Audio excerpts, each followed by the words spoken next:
Yavapai Broadcasting and the City of Cottonwood proudly present Inside Cottonwood, an inside look at the decisions and issues of the City of Cottonwood. Brought to you by Arizona Smile Designers.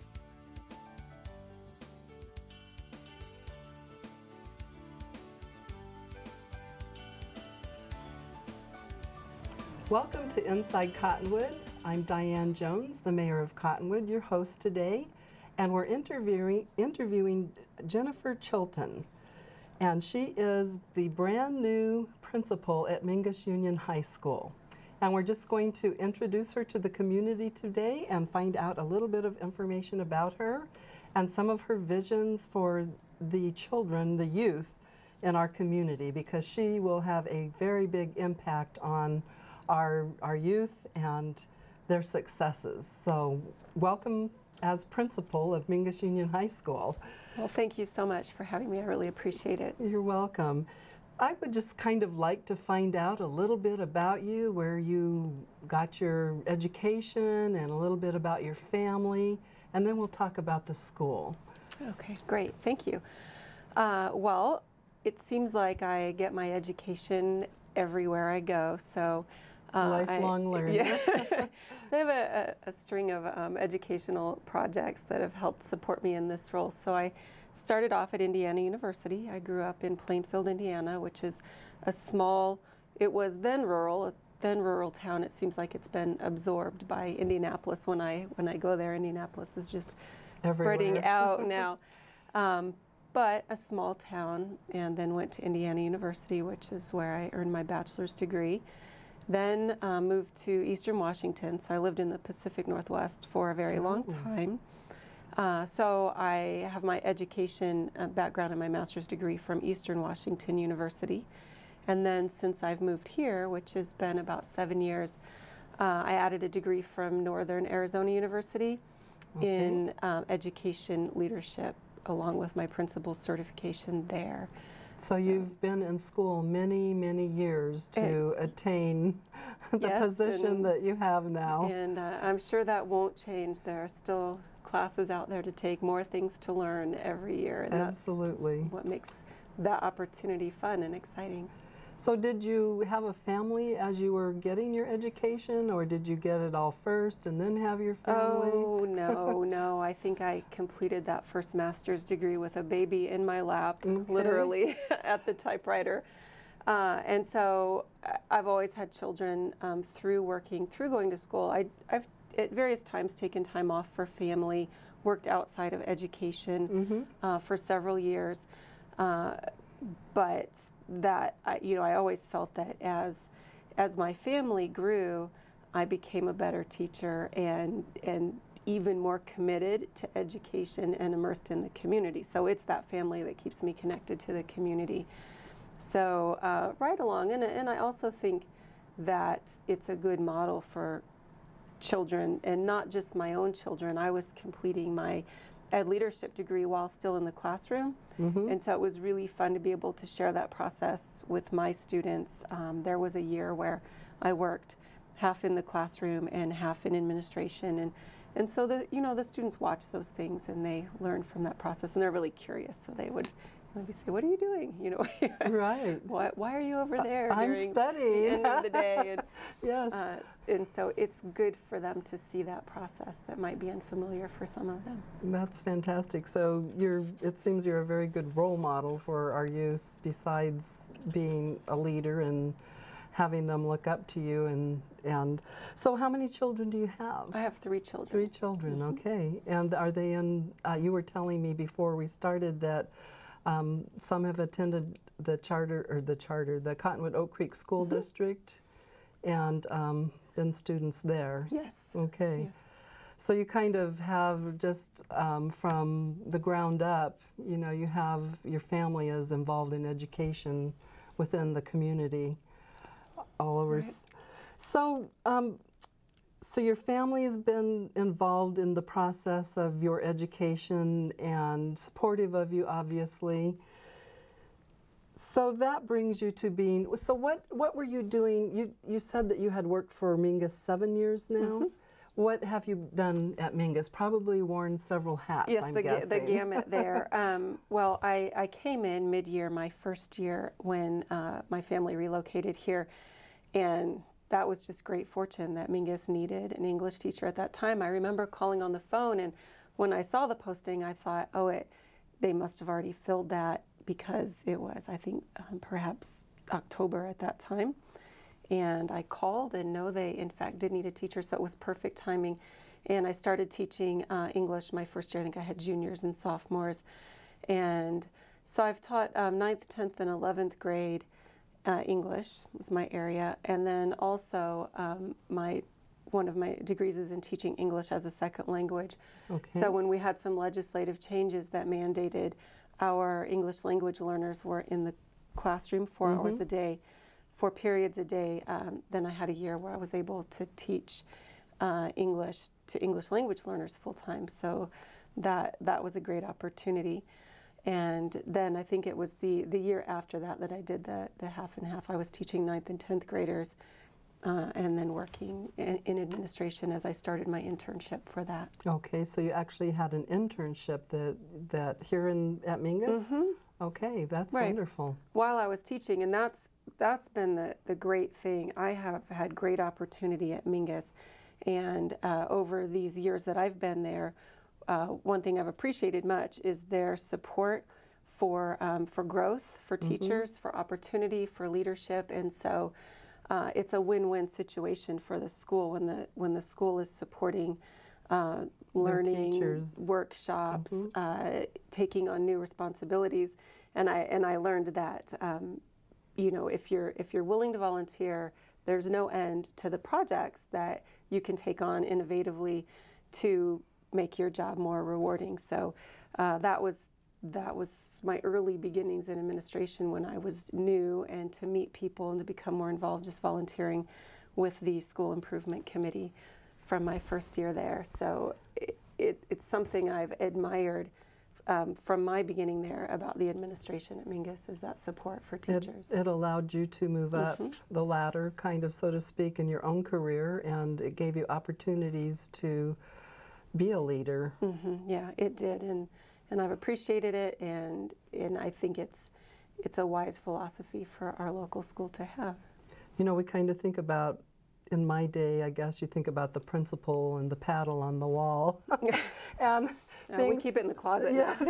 Things have totally changed. I mean, just from my generation to this generation, it's certainly different. I mean, I can remember in my high school days that if you wore culottes, you had to go home and change. You know, it was just so different.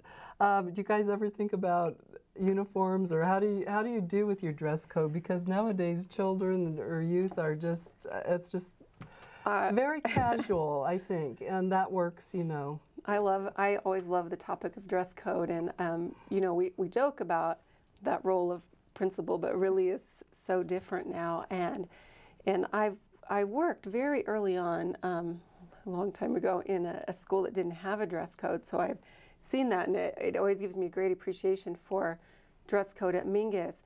And every day our students, they look great. Wonderful. They're dressed modestly, it's appropriate, they're comfortable, but I think that having a dress code, it's really a dress code, just some parameters for what's appropriate, really improves the learning environment in ways that you can't imagine. That's interesting. And it also helps them understand that all of us, grown-ups too, we dress differently for different situations, and so it's good for them to have that practice, to know that, you know, what I might wear to the pool on Saturday is not what I'm going to wear to school to on my Monday. class, where, you know, that at this time that's their job, and so my job is to learn here. And so that's just even a teaching process in itself, as to what's business casual, and when do I wear a suit, and when do I wear jeans, and when do I wear my bathing suit. True, with speaking, with their interactions, with their dress, it supports them. It's kind of an invisible support, but the students do always look very good on campus. That's fantastic. They look like they're there to learn. And you know, I'm just an advocate for young people, and I see all the good and there's so much good in our community. The City Council has the Cottonwood Youth Advisory Commission, and you know, those young people are, the projects they do, the community service they do, hundreds and hundreds of hours of community service. And I know you have a lot of other clubs and groups at Mingus that also do that. It's actually time already to take a break. Like I said, this goes by quickly, so we'll stop just a minute and get a word from our sponsors. We will be right back.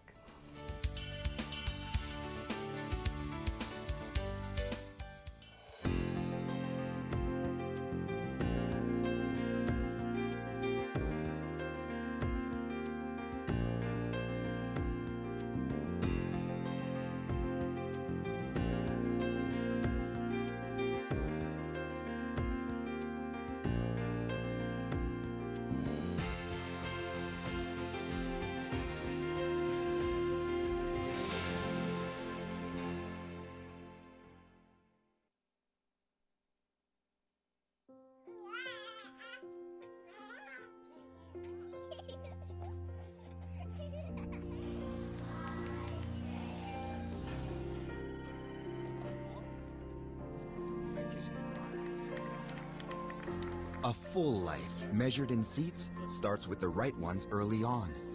Car crashes are a leading killer of children 1 to 13. Learn how to prevent deaths and injuries by using the right car seat for your child's age and size.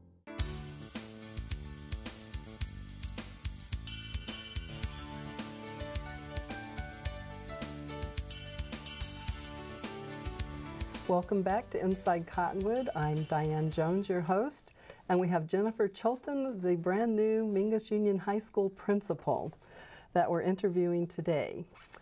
So we have just found out a little bit about her background and where she went to school and the opportunities that she's appreciated for leadership training and such, and that other teachers also have these opportunities at Mingus Union High School.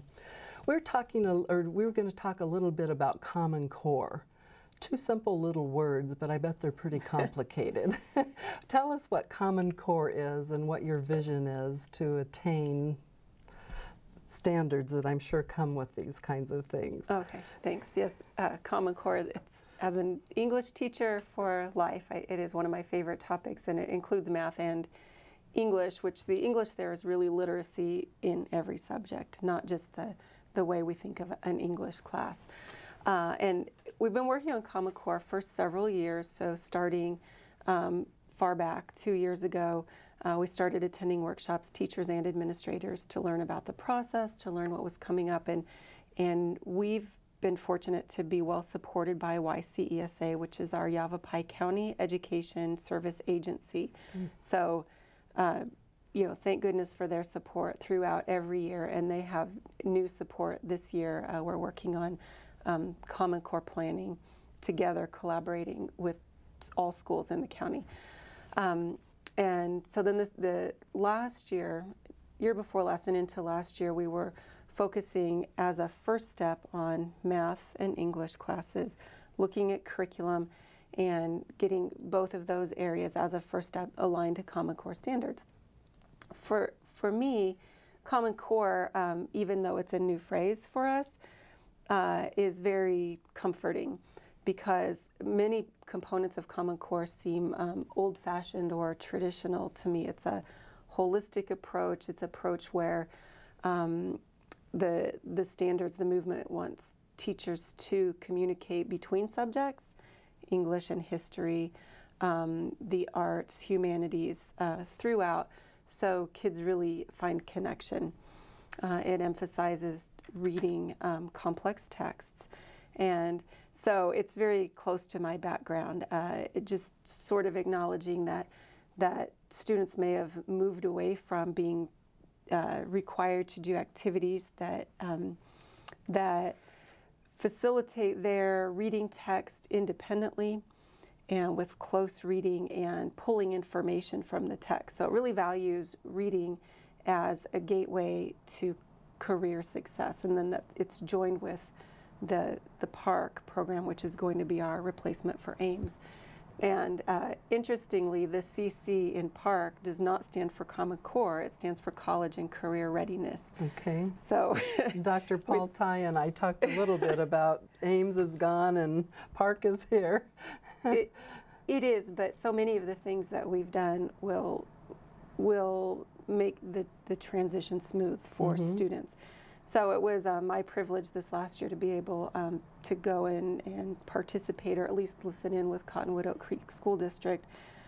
They really worked hard, lots of teacher collaboration time. It's very time consuming to create units and align to the standards and really involve all of your teachers in that learning process. I heard the phrase recently that with Common Core, every teacher becomes a new teacher. Absolutely. And that's difficult. It's good, but it's difficult. You know, strong teachers do become new teachers every year because they're always looking for improvement. But I really look forward to Common Core implementation. We have much implementation in place with English and math, and we just need to expand that throughout the school. So that'll be our push in professional development next year. And it'll be interesting to see. I know I've heard schools on the East Coast who are fully implemented, and they talk about gaps because we're taking our students, and though Cottonwood Oak Creek has done a great job in the last year of communicating with their students about Common Core and making the students having those conversations in the classroom to make their students understand the purpose of the changes and different texts and different approaches, and kids really like that. They like to know why their teachers are making the choices they're making. But you know, as the older kids shift, there will be a gap because you know they've been brought through school with one set of expectations, and so there's got to be a little jump, which is it's a main premise of Common Core that we want to get both in math and in reading the ability level up. And so the gap that Common Core is trying to close is the gap between 12th grade and the beginning of college or a career. Okay. So in order to close that gap, we have to bring everybody up, and that might be a little painful for the kids who are close to the transition to the time. current gap, you know, in 10th graders, 11th graders, 12th graders. It's promising though, because for those students who are beginning with Common Core, not just standards, but classroom practices, activities that really involve that text dependency and citing text, you know, using resources. It really emphasizes research. As those kids come through, then that will be a real pleasure as they hit high school to be able to work at that level with those kids. So is change just as hard for young people as it is for some adults? You know, like the book Who Moved My Cheese? I mean, do they find it challenging, or are younger people, is it easier for them, change? Well, students at Mingus are very resilient, and as I said, they do appreciate those conversations. One thing I learned going through this process, moving from teaching into administration, is that you have to have change all the time. A goal is improvement. You know, improvement is that goal in itself. And so change is the goal. Well, not, you know, I guess improvement's the better word. Not just, no, we don't want random change. Just to keep everybody on their toes, right. But improvement. Or to keep them interested, I mean, you know, and not let them get bored or whatever. Right, even with our scoring, the way schools are graded, you know, it's not just a static test score, but it's a calculation based on improvement. So even to stay the same, to stay where you are, you have to be improving. You know, to raise that, you have to be improving quite a lot. So I try to keep that in the back of my mind that, you know, just to keep that high level that Mingus is already at requires continuous improvement. So change, you know, I think that stability as adults, it's so inviting, tempting, comfortable, and so you really have to have that conscious thought process to commit yourself to improvement. I'm gonna, you know, make changes to align my classroom practices to Common Core or whatever it may be. you know, for kids, it may be, as you said, changes to the dress code. Right. And so I think it's perhaps more of a challenge for adults to embrace that change than it is for students. I think they're used to it. They have 6 teachers a day. They change every year as they progress through school. Their job is never the same from year to year. Right. They have the internet, which constantly is changing, and probably a question I'll ask you next after our little break is how the internet has impacted a student's education and a way a teacher teaches. So with that, we'll take a short break, and we'll be right back to continue our conversation.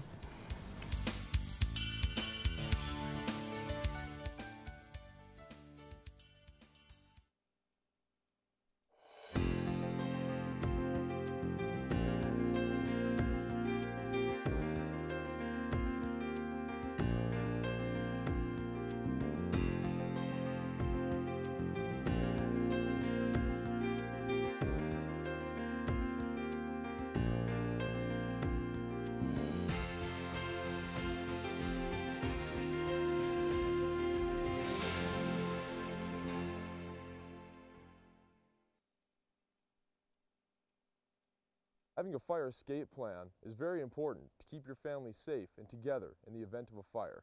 When you awake to the sound of a smoke detector and smoke in your room, don't stand straight up. Carefully roll off your bed and stay low under the smoke. If your door is shut, feel the door with the back of your hand. Slowly open the door if no heat is felt. Always stay low until you get to the outside of your home. Always have 2 ways out of your house and a specified meeting place somewhere outside your home. Home escape plans should be drawn up and rehearsed on a regular basis.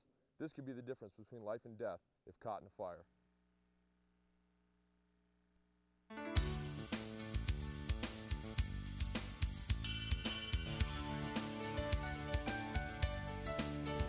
Welcome back to Inside Cottonwood. I'm Diane Joens, your host, and we're here today with Jennifer Chilton, who's the new Mingus Union High School principal. So talking a little bit about the collaborative process and service sharing with Cottonwood Oak Creek School District and some other districts. I know that there's been a lot of discussion about sharing services. So being a new principal, I guess we were talking about Barb Uran, the superintendent of Cottonwood Oak Creek School District, who is just a delight for me to work with. And you were sharing some of the same sentiments. So you've already been partnering, it sounds like, and talking about shared services. Well, my role generally with Cottonwood Oak Creek has been to collaborate on behalf of our students in curriculum, and then also because I was working in student intervention before transitioned from 8th to 9th grade. So we continue that, and that's just a function of living in the same community together. It's not a shared service, it's just that we have a shared commitment to students. Our kids are our kids, all the same. It's kind of more of on a board level, I suppose, the sharing agreements and the actual discussion and decision making on that. Just, you know, because there are practical arrangements and then arrangements that are financially beneficial, and not just with Oak Creek, but all of our surrounding Verde Valley area. Any way that we can share, collaborate to the benefit of our students, especially now when times are difficult financially, is good. And it also improves communication. You know, every item, whether it's at the board level or administratively or in our classroom level, as our teachers collaborate to align their curriculum from kindergarten to 12th grade, it just improves that communication. It benefits students. So I've enjoyed being able to have that collaboration, and you know, in just in a few areas for me, curriculum, and then Gear Up, which is our grant that's supporting our soon-to-be 8th graders. It's a grant that follows them from 7th to 12th grade. And Gear Up, that was something is that a brand new program this year? Or is that something you've been working on? We've been working on it. I think the original grant application was 2 full years ago. Okay. Funding was delayed, and then it came through a little bit late, but it's this current Gear Up session, it's the third time around for Gear Up. It's a federal program, and each session is 7 years, so we're going into our second year. But that's just been another fun project. Everything about that project is joyful because it's just supporting that cohort of students. The idea is that as they move through, the projects that the Gear Up coordinators create will be sustainable, and those improvements will linger in both districts. So, with a year into it, you kind of know a little bit about it. You know what to expect for this coming year, and you can probably see some results, I'm guessing, already. Yes, I've learned of results with that group, and it's just an issue of people, great people running that program, and the grant funds 2 full-time employees. So that group of kids is supported by 2 extra people for 6 years, and that's huge. That is huge. So it's just another opportunity to work together with the schools. Absolutely. And Cottonwood, we've tried to collaborate in any way we can. I know that we have our resource officer that we, I know the first year that the program was defunded, our police chief, Jody Fanning, decided, well, you know, I'm going to have somebody there most of the time anyway. So I believe Cottonwood funded that project the first year, but as I understand now, the schools participate in that funding also. And we share that, and that's a great support. And also our campus nurse with Verde Valley Medical Center. So all of those community connections they're just invaluable. So many schools have lost their nurses, their resource officers. And so, you know, whether it's federal grant, all the way from federal grants to community support, those relationships and connections are so important. And, you know, those extra people on campus make a difference to the students every day. Absolutely. So we're talking a little bit about the internet on the break and how that how has that changed teaching? Well, it's been there for a while, so I think for most teachers at this point, it's just a given. It's so embedded in their teaching at this point. But as you were saying, it has changed the teacher's role from a person who imparts knowledge. Teachers don't really have to do that anymore because we can just all the Google knowledge anything, in the world is right there, right? Yeah, good or bad, the knowledge is there. Right. And so, and you know, it's connected to Common Core also, valuing research because that's the skill that the students need. So they need to be able to read and write as much or more than ever to access that information. But it really is about teaching students how to access information and evaluate that information. So a big component, I think when we were researching from books, the evaluation of that resource had already been done for us. And so one new component is that students, because the information is unlimited, they have to learn to evaluate that source. So there is a lot of critical thinking and judgment in considering what you're reading. So accessing it, evaluating, citing, being able to synthesize information from the internet. And I think that permeates every course, every area, or career and technical, science, math, social studies, English, whatever it might be. And then, of course, there's the social side of working on the internet that makes it even more complex to use as a learning tool. Like Facebook and all the social media. Right. Do you think, does it help students learn to read the internet because they want to be like everyone else and have this information and be able to read it and understand it? Do you think that helps them be motivated? That's a good question. And, you know, I don't know what the research is on that as a motivator, but I know that what motivates students to read is having the opportunity to read something they're very interested in, and which is another component of Common Core, providing an equal number, at least, of informational texts. So I know, for example, my youngest child, he's a good reader, but he has not demonstrated any passion for literature, you know, as the son of an English teacher. But I found that he loves reading informational texts. He'll read news and information on the internet, books about sharks, and even the things he chooses to view on TV are that way. He might not watch a show that's a story, but he certainly loves to watch shows that are about fishing or about survival in the wilderness. And so that's an overlooked piece, and the internet can make all of that available, whatever the student's interest is. So it really provides opportunities to be individual people. I mean, individual ideas and whatever that person's interested in. It sure does, for better or for worse. For worse. And it has that not only absorbing information, but the opportunity to express all of your thoughts and ideas too. It's complicated. I'm sure it is. Well, you won't believe that our time is just about up. We just have another minute. What would you like to say to the students and the community members of the Verde Valley about Mingus Union High School and where you want to go from here?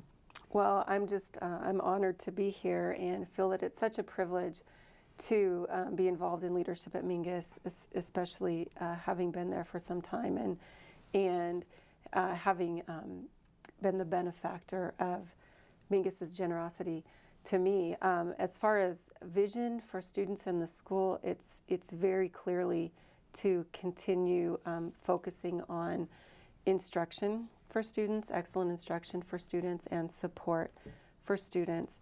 And so that involves supporting teachers as well. For the community, it's just great to be in such a supportive community with so many connections to the school. The school supports us with their attendance at our community social events, football games, all of our games, athletics, with the theater, our art shows. I love the theater. Yeah, me too.